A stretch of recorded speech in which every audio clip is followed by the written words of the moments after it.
With a Friday evening session that we're doing on the age of Aquarius. And come on in, and we're glad to have you aboard as we take a look at this. And we're going to begin something tonight that you should find very interesting. And that is that one who rules Aquarius, Uranus. A great planet that is steeped in mythology and filled with the ways of the New Age. It rules that which is the constellation Aquarius.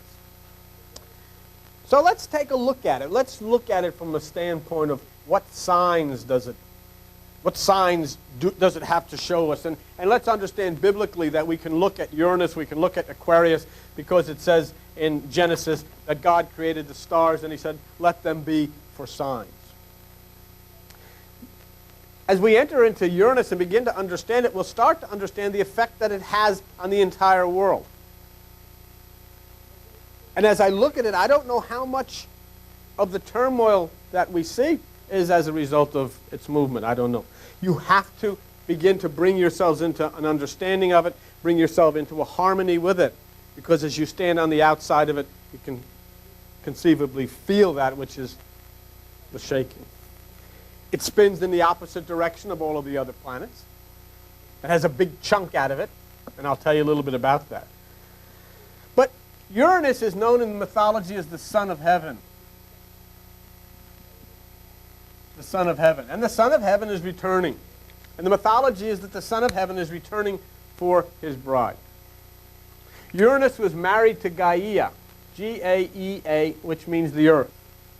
You, Mother Earth. See, that's why a lot of times people say, oh, you know, God is a male and that sort of thing. God is not a male. God is called Father, and the earth is called Mother Earth. God is Father God, because the seed comes from the male and enters into that which is the female. So that which comes from God enters into the earth, and then there's life. So God is called male, God is called Father, and they're just symbolic names. It has nothing to do with sex or gender or anything like that. But here, then, according to the ancient mythology, Uranus and Gaia were married. In other words, God was married to the earth. God embraced the earth. Everything was one. That was the mythology of Adam and Eve in the Garden of Eden. It's the same thing. There was a oneness between them and God. Everything was hunky-dory. Everybody was happy. And then along came one called Saturn. Saturn was one of the offspring of Uranus and Gaia. Was a child of Uranus and Gaia. And he had another name called Kronos. You spell it with an O, spell it with an H or with that. But a lot of you who, chronomatic, you ever hear that word? It has to do with time. Kronos means time. And he's portrayed with a sickle. And maybe you've ever seen him, Father Time. Did you ever see, like when you get New Year's, you see, oh, Father Time. You know, he's got a lantern and he's got this big sickle he carries. So he's also known as the Grim Reaper. You ever see the Grim Reaper? Okay. What happens here in the story, the mythology of this, is that here is God, Uranus, married to the earth. There's a oneness between God and us. Along comes Kronos, or Saturn, with this sickle. And what does he do? He castrates God with it. That's pretty heavy stuff. Now, the reason for that myth is the fact that time and the worry and the fear of what's going to happen, and many of us are consumed in that now, or the fear as to what has happened, is that part which separates you from God and prevents that which is the divine seed from entering into all of us. So then, definitely, God is prevented from entering into us because of our worry, because of our fear of what is coming or what has been. So there's the mythology of Kronos and Uranus. Kronos castrates Uranus, and that's, of course, the end of the marriage.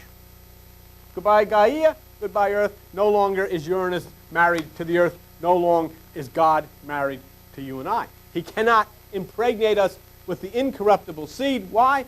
Because of the fact that we are now separated from him. There is a barrier. There is a wall up, and there is no longer a marriage between Gaia, which is the Earth, and Uranus, which is God. There is no longer a marriage between us and God. Well, to continue the story, here comes Venus. Oh, Venus, you know, love. And Venus, which is love, comes out of the ocean, which is God's deepest truth, and with the aid of the Cyclops, Cyclops, overthrows Saturn, kicks Saturn out of heaven, and returns Uranus to the proper place. Now, the Cyclops is the single eye. That's you ever see the ones with the one eye? Okay. Venus, which is love, comes out of God's deepest truth, and with the aid of the Cyclops, overthrows Saturn and puts God back into heaven, or puts Uranus back into heaven. And it's interesting because as Jesus says, if your eye be single, your body will fill with light. And here we have this reference to the Cyclops. Now here, Saturn is thrown out of heaven. Uranus is returned back up into the place of heaven. God is now able to move. There's an interesting thing about this.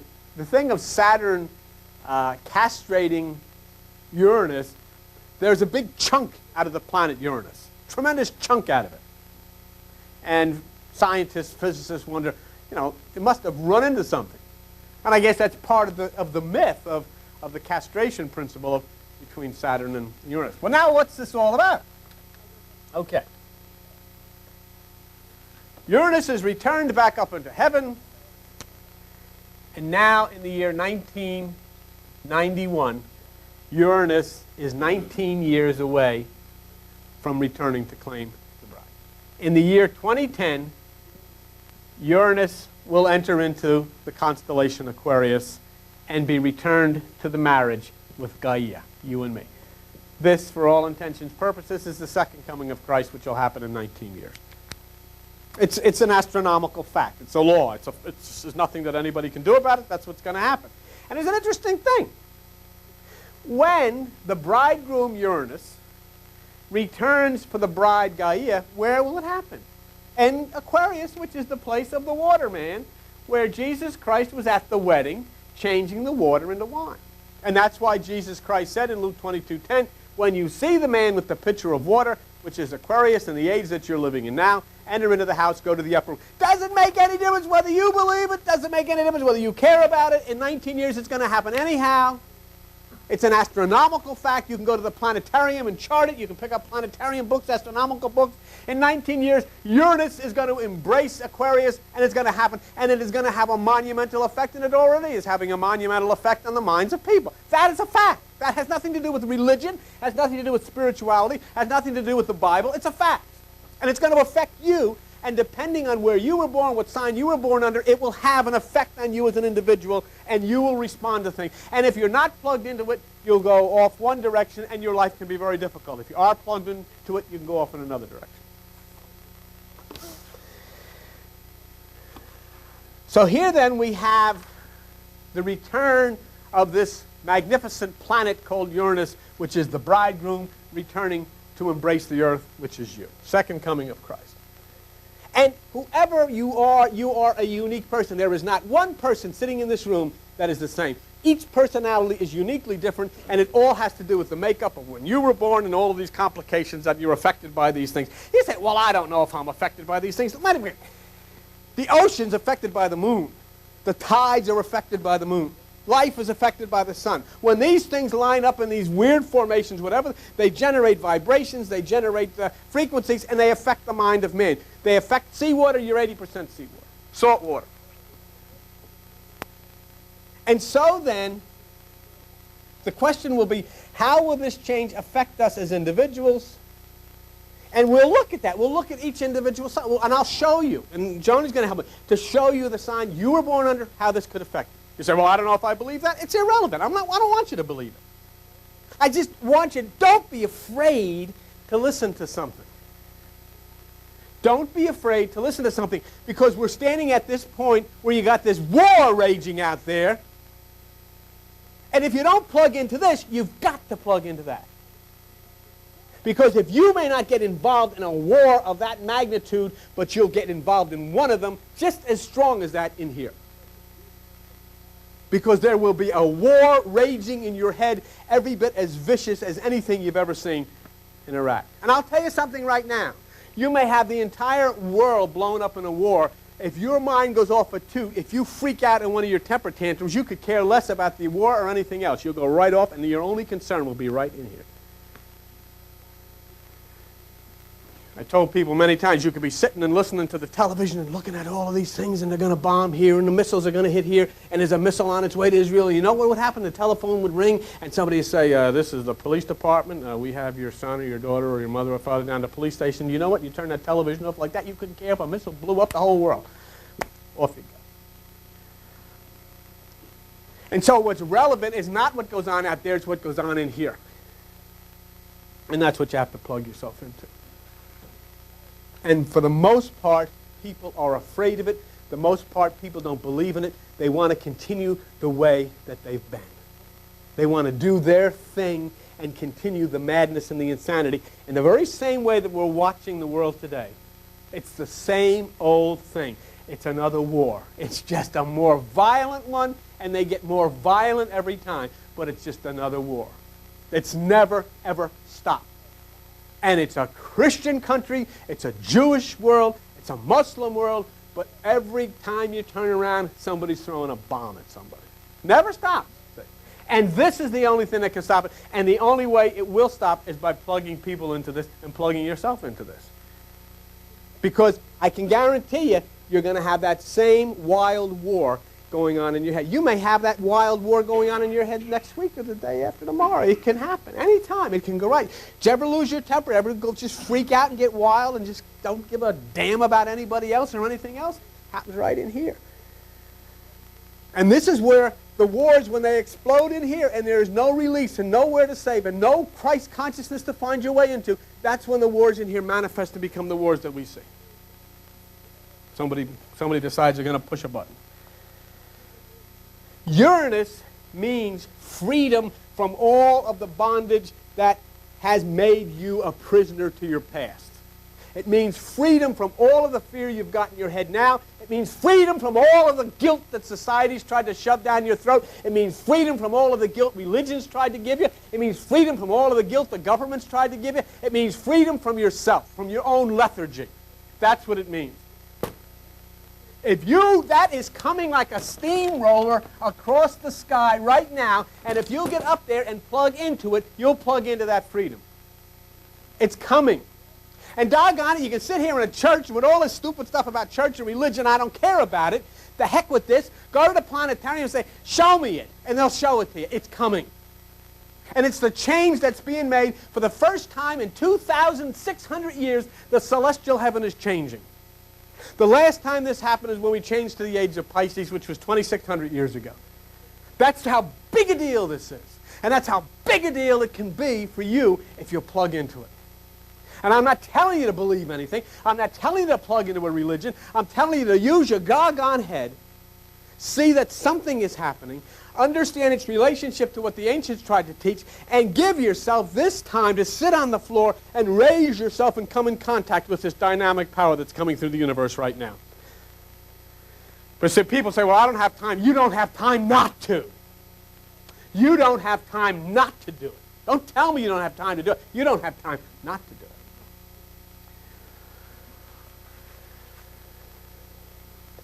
Uranus requires your attention, and it requires your meditation.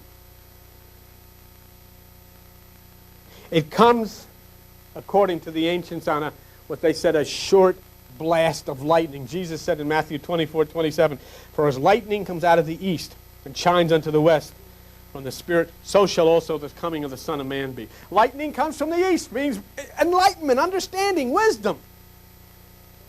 To the west, which means your intellect. In other words, that's what the word is. Inside of you, it manifests itself. So you begin to understand, you begin to develop a knowledge about these things, an understanding of these things, as lightning that comes from the east to the west. And that means you go from the fact of being Son of Man to becoming Son of God. When you raise yourself, and I don't care what anybody says, challenge any preacher, any pope, I could care less, Billy Graham, who cares? When you lift yourself up above the thoughts of your own mind, become God. Because when there is not one thought of you, that which is within you is God. Prove me wrong. Go above your thoughts and prove that there is not God there. Because what you'll see is nothing.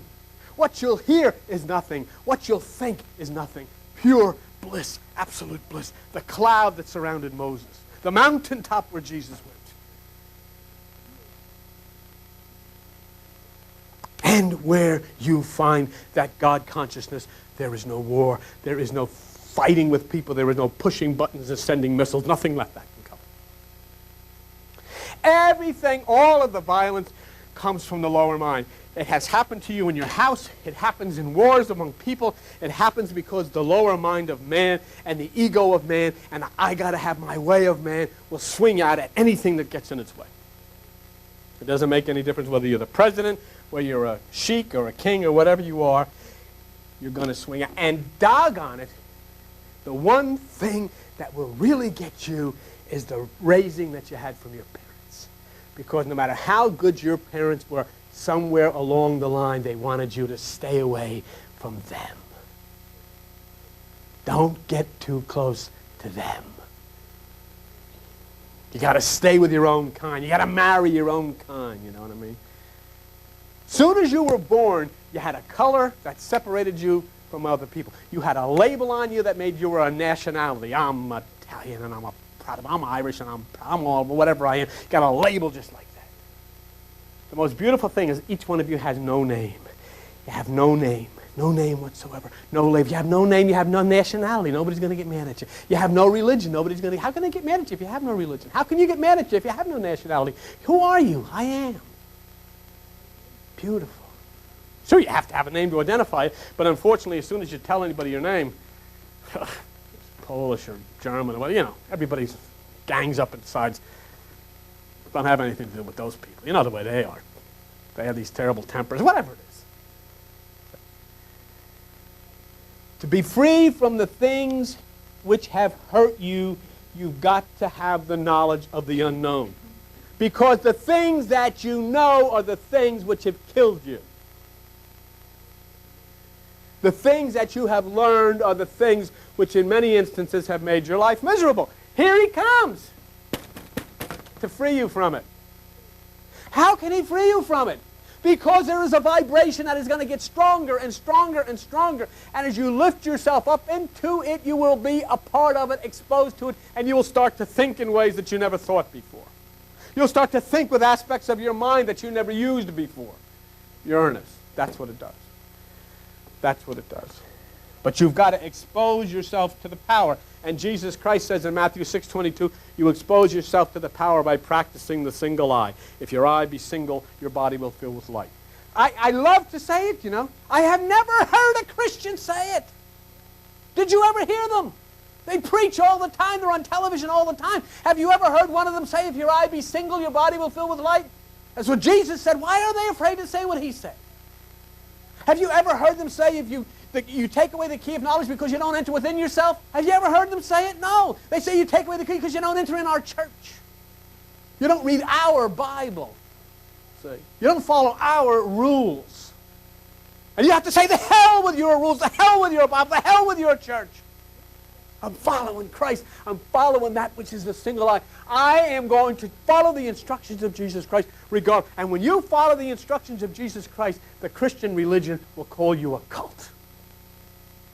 Because he's the one that said, cast your energy to the right side. Take no thought. Enter within yourself. Separate from those things which are the thoughts of your mind.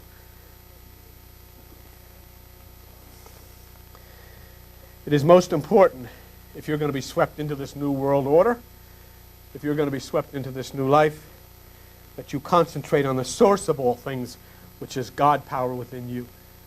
That's where it is. There's too many techniques, too many people giving you advice, too many classes, too many things you got to go read, too many things you got to go see. You spend so much time reading this stuff, you never do it. I do myself. I'm reading all this stuff. I don't need to read all of this stuff. What do I need to read all of this stuff for? Who knows? The guy that's writing it, that's what he thinks. Maybe he's right, maybe he's wrong. But I do know one thing. If I will stop and I will get away from all the techniques and all the classes and all the do this and do that and do the other thing, hit the floor, raise myself up into the place of holiness, I will know. And I do know. I will know, and I do know, and I understand the things that are spiritual. I can't predict what you're going to do. I stood up here and said, well, don't be no war. Can't be a war. This is the age. I say it again, there can't be a war. But it's not going to prevent these two from hitting each other over the head. They may go home tonight. He's got a Bible in his lap. How do I know? They're here, they look very holy to me. Hallelujah, they're sitting in the front row at church. Isn't this sweet? We're going to pray, going to meditate. Isn't this sweet? They may get home and hit each other over the head. So they throw a pizza at them. I don't know. It's just as much of a war as they're having over there, except they don't have missiles. But it's still the same thing. It's still violence. So I say there'll be no war. But what are you going to do when you get home? How do you know? How do you know how many temper tantrums I've had since the last time I saw you?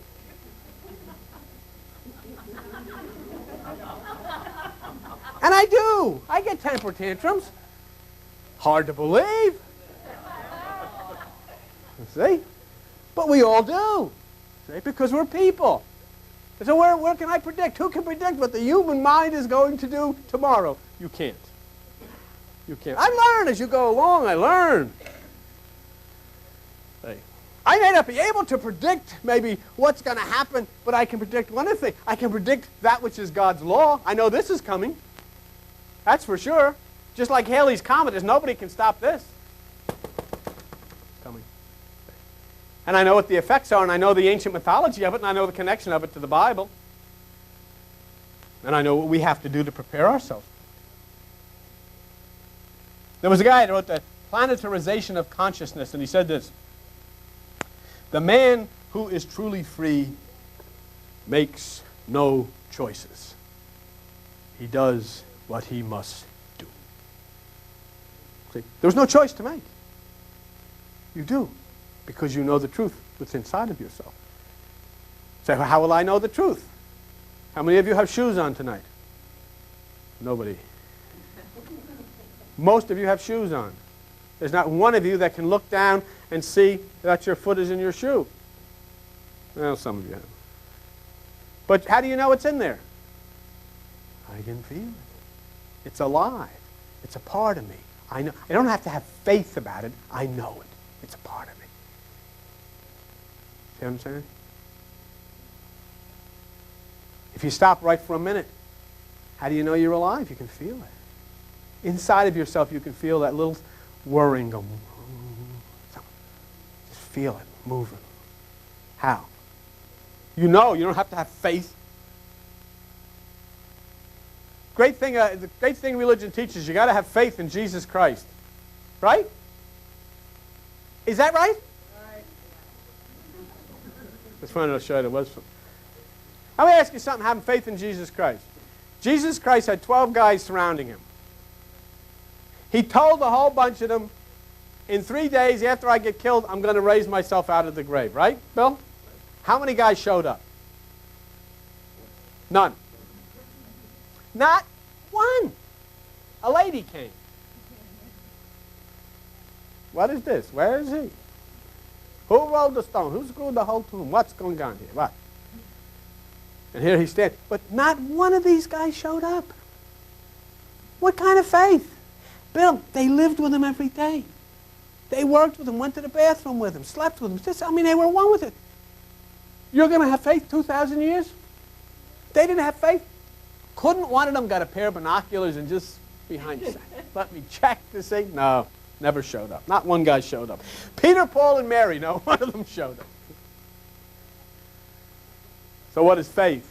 You can't have faith because your mind won't let you have faith, because when you start thinking, yes, I believe it, there's another part of your mind that's going to say, baloney.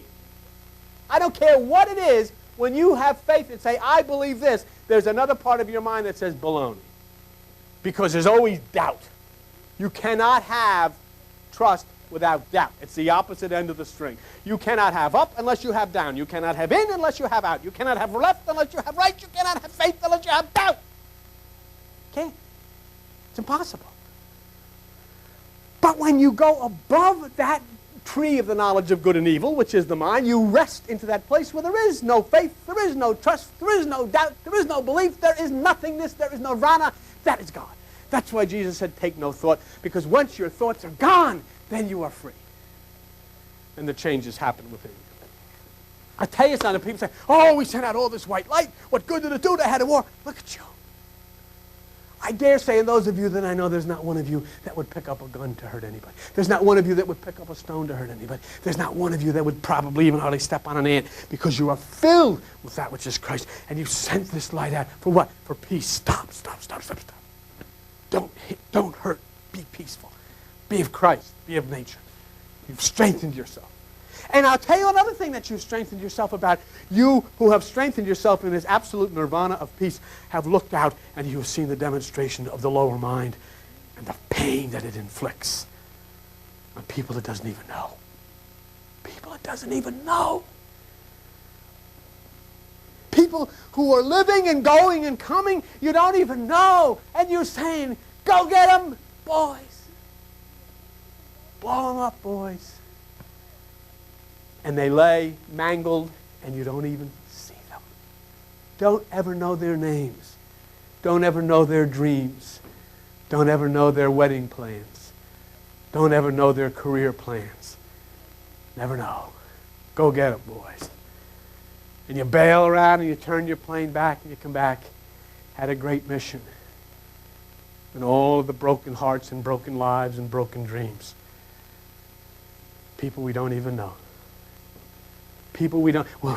We have a friend who has died, and we'll send a mass card, or we'll send a sympathy card, and we'll get flowers, and we'll go to the funeral parlor, and we'll all stand, and we'll pat each other, and we'll sob a tear.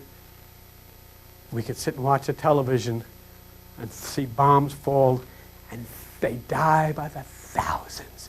We have not one pang of guilt because we haven't seen one of them, haven't seen one face. That's the human mind. That, my friends, is what the Apostle Paul said is God's enemy. It cannot obey the law of God. It is not subject to the law of God.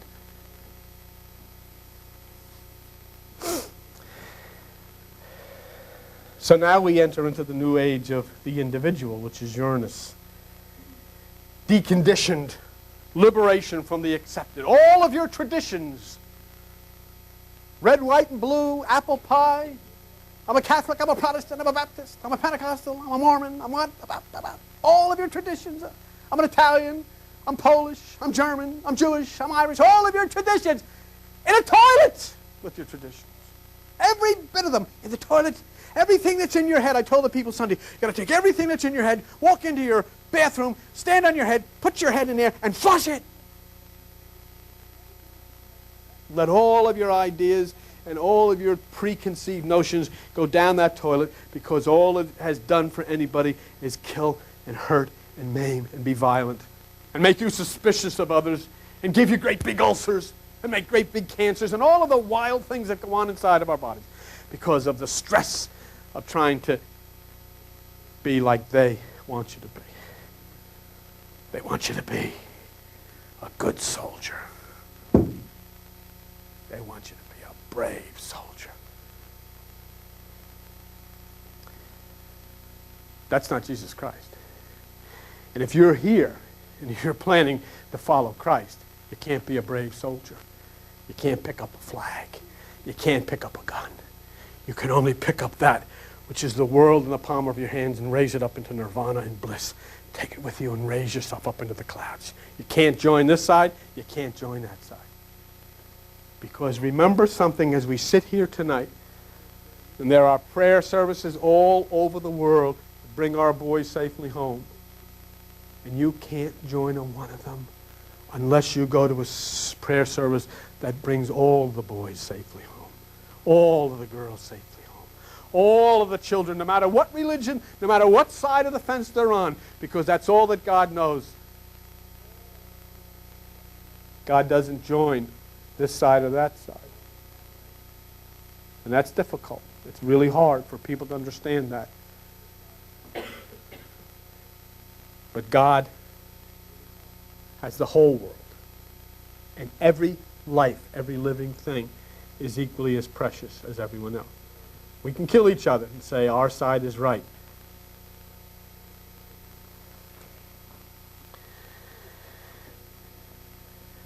That's Aquarius. That's Uranus. It says in 2 Corinthians 5:17, if any man be in Christ, That's Uranus. He's a new creature. Old things are passed away. Behold, all things are become new. And what this does, Uranus, and the effect it has on people, is that it's the great planet which correlates to individual freedom and liberation from the old bondages. And so what is liberation? What is Uranus then? Remember, we're talking about stars that God put. What is it a liberation from? Saturn.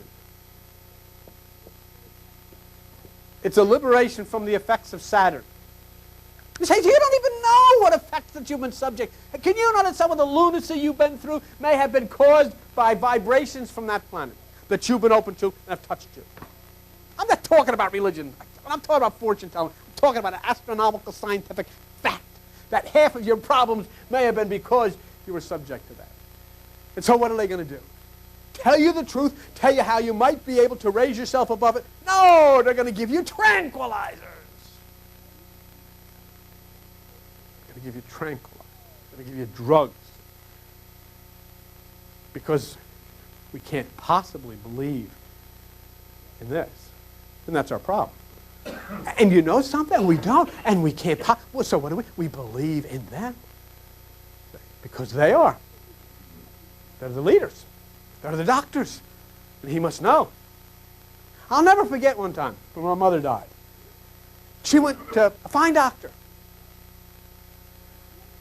And she got to a point where she was having trouble raising her hand. You know, she'd take her coffee and she couldn't stir the cup and she'd talk with a slurred speech. And I said, what's the matter with you? She like she was drunk. And then she got to the point where she couldn't pick up a spoon. And she would talk funny. And we thought that there was something wrong with her mind. So we took her to a psychiatrist. The psychiatrist said, Mrs. Donahue, sit over there. And he said, smile. And she smiled. He said, there's nothing wrong with her mind. She's overdosed in drugs from a doctor. She's taking these water pills. And she was taking all different kinds, and he had forgotten what kind he gave her the last time, and she's on 3 different ones, and all the potassium gone out of her body, and there's nothing left. But she took them faithfully because he said so. He had to be right because he was the family doctor. Couldn't possibly be wrong. See? And so we all do. You're going to put your faith in your government. You're going to put your faith in your church. You're going to put your faith in the law. Can't possibly be wrong. And as you do that, you miss the tremendous implications of not only your life subjected to this, but the world subjected to this. And the change that will come. Saturn, and I'll finish with this, is those parts of your life that have conditioned you to think as you do. Society, family, religion, expectations of what's coming. It's all Saturn. And Saturn is the enemy of heaven, the lower mind. Saturn is the status quo. Uranus upsets the status quo. And this is what your choice will be. If you decide to stay on the lower aspect, you'll subject yourself to that. If you decide to raise yourself, as Jesus Christ said, up to the Son of Heaven, up to the single eye, you'll subject yourself to that, and you'll be lifted and rescued out of all of this insanity. Saturn seeks to hold you in bondage to the things that you have been held in for all of your life, and Uranus seeks to break you free. And I'm telling you something that's thousands of years old. I'm telling you something that's written thousands and thousands of years ago. We'll go on. Thank you.